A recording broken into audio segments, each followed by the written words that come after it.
राधे बच्चों, कैसे हो आप सभी लोग।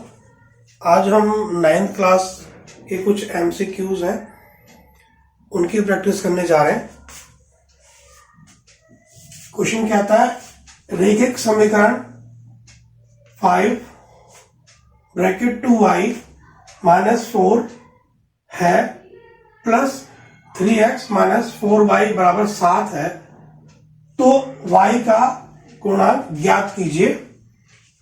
क्या y माइनस का 4 है या 6 है या 10 है या 14 है, ये हमें ज्ञात करना है। ठीक है, तो देखते हैं हम।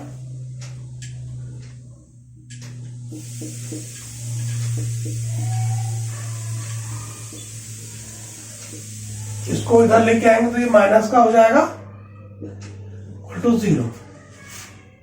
ब्रैकेट ओपन करते हैं। 5 दूनी 10y, 5 चौक 20, 3x माइनस 4y माइनस का 7, 0। जो y की वैल्यू है उसको एक साथ ले लेते हैं। 10y माइनस का 4y प्लस का 3x माइनस का 20 और माइनस का 7, 0। अब 10 में से 4 गया, 6y प्लस 3x और माइनस माइनस प्लस चिन्ह माइनस का 27, 0। तो देखिए यहां पर y की वैल्यू कितनी आ रही है, 6 आ रही है ना। ठीक है, और यही हमें यहाँ पूछ रहा है कि y का गुणांक ज्ञात करो। तो इसका आंसर क्या हो जाएगा हमारा 6 यानी B। ठीक है, समझ में आ गया।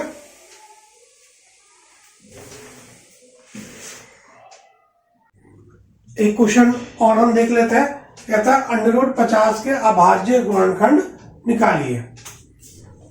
चलिए इसको हम इसका एलसीएम ले लेते हैं 50 का।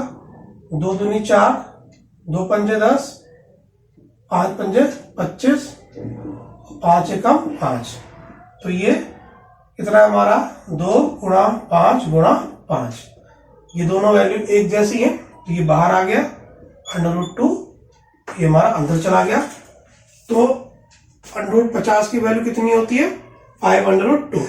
ठीक है, तो ये हमारा डी इसका आंसर हो गया। इस तरीके से आपको किसी भी तरीके की और वैल्यू निकालने को आ जाएगा तो आप ऐसे निकाल लेंगे। ठीक है,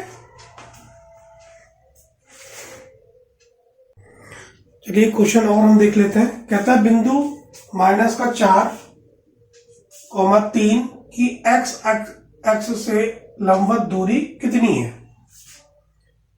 ठीक है, तो जैसा कि हमें पता है कि ये x की वैल्यू होती है, ये y की वैल्यू होती है।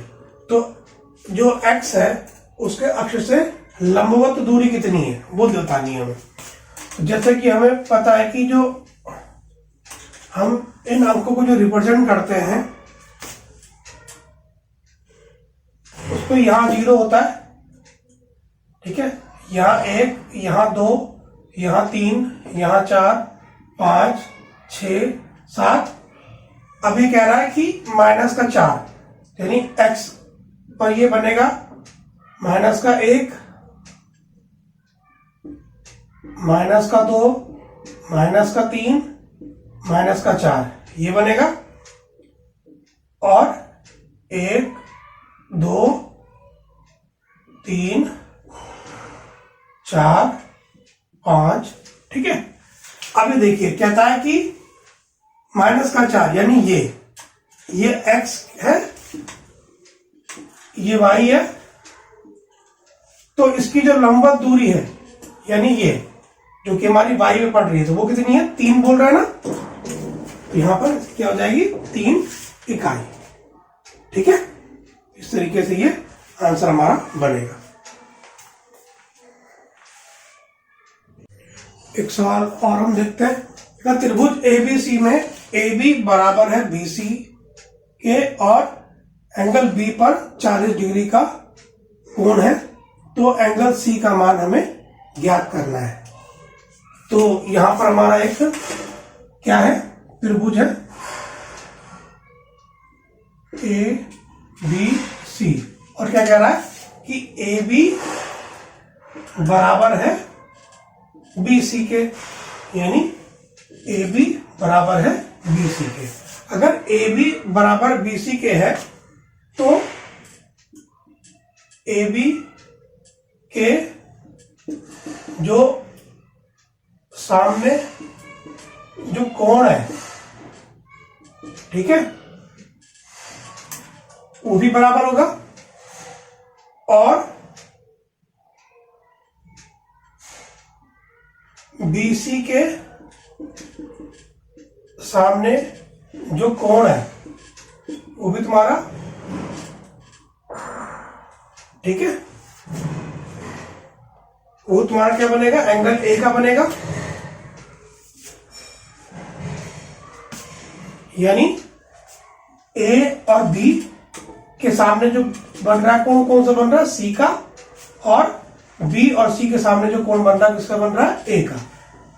तो एंगल ए बराबर है एंगल सी के, ठीक है, क्योंकि angle A plus angle B plus angle C किसके होता है, 180 डिग्री के होता है। तो माना angle A plus angle A और angle B angle C X के, ठीक है, क्या माना हमने, माना एंगल ए और एंगल सी हमारा किसके बराबर है, एक्स के। तो एक्स प्लस बी का एंगल कितना है, 40 डिग्री प्लस सी, ये हमने एक्स माना हुआ है 180 डिग्री। तो ये कितना हो गया हमारा, 2x प्लस 40 डिग्री 180 हो गया हमारा ये। तो 2x बराबर 180 डिग्री माइनस में 40 डिग्री, तो 2x बराबर कितना हो गया हमारा, 140 डिग्री। तो x बराबर 140 बटे में 2, तो ये हमारा कितना हो गया, x बराबर में 70 डिग्री, ठीक है जी। यानी ये हमारा आंसर हो गया, ठीक है, समझ में आ गया।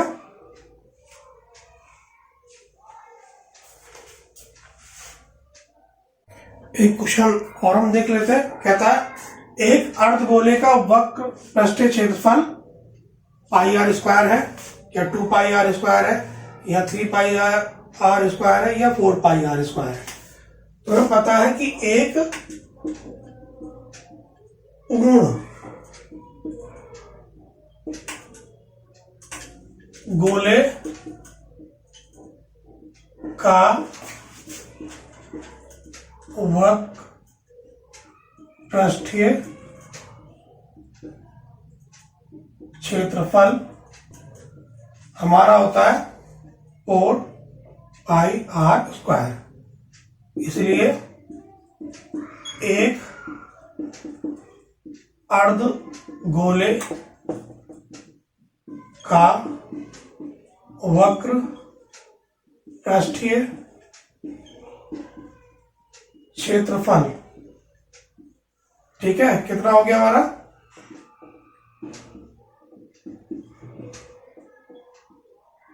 ठीक है, 2 एकम 2, 2 दूनी 4, तो 2 पाई आर स्क्वायर, ये इसका आंसर हो गया, ठीक है। एक क्वेश्चन और हम देख लेते हैं। कहता है बहुपद पी एक्स बराबर 4x की क्यूब माइनस 3x की 4 प्लस 2x प्लस 1 की घात 2 है, 1 है, 4 है या 3 है, ठीक है। तो जो x की जो सबसे बड़ी घात होती है ना, वही बहुपद की घात होती है। जैसे जो x की जो घात, इसमें हम देखते हैं 4x की जो q है और 3x की 4 है, 2x है, तो इस पे जो घात लगी है वो कितनी है, 3, इस पे जो घात लगी है वो 4 और इस पे 1। तो ठीक है, जो बहुपद पे जो सबसे बड़ी घात होती है, जो x पर जो सबसे बड़ी घात होती है वही बहुपद की घात होती है। तो इन सब में सबसे बड़ी घात कौन सी है? 4 है ना, तो इसका आंसर क्या हो जाएगा? 4। ठीक है, इसमें कोई कंफ्यूज होने वाली बात नहीं है। ये ध्यान रखिएगा कि जो x की जो सबसे बड़ी जो घात होती है वही बहुपद की घात होती है।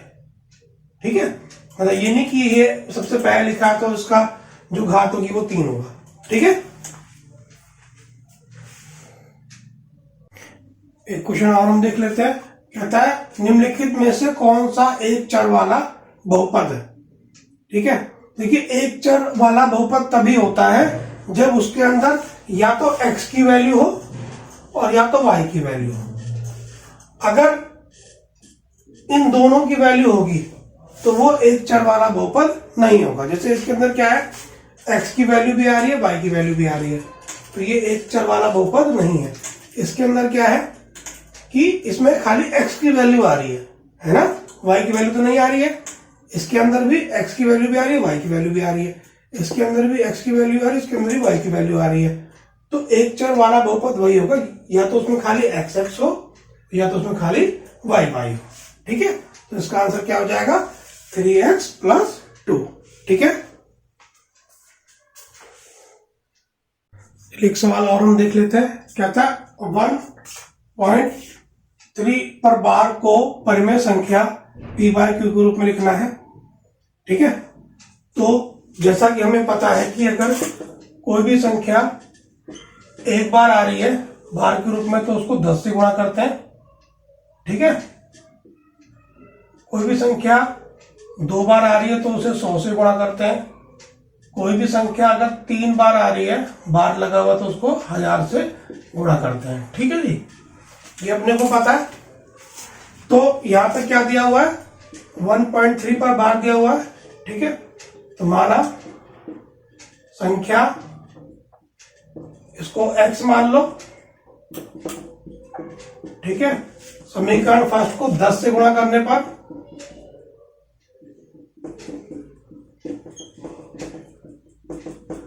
कितना हो गया, 10x बराबर, एक तो हमारे पास दिया हुआ है 3 यहां पर और आ जाएगा 3 3 3 3, ये समीकरण नंबर सेकंड बन गया। समीकरण सेकंड में से समीकरण फर्स्ट को घटाने पर 10x 13.3 3 3 3 और ये हमारा x 1.3 3 3 3। ठीक है, ये 12 और ये हमारा 9x। ठीक है, 3 3 9 3 4 12, तो x का मान हमारा कितना आ गया, 4/3। ठीक है, तो ये हमारा क्या हो जाएगा, इसका आंसर हो जाएगा। ठीक है।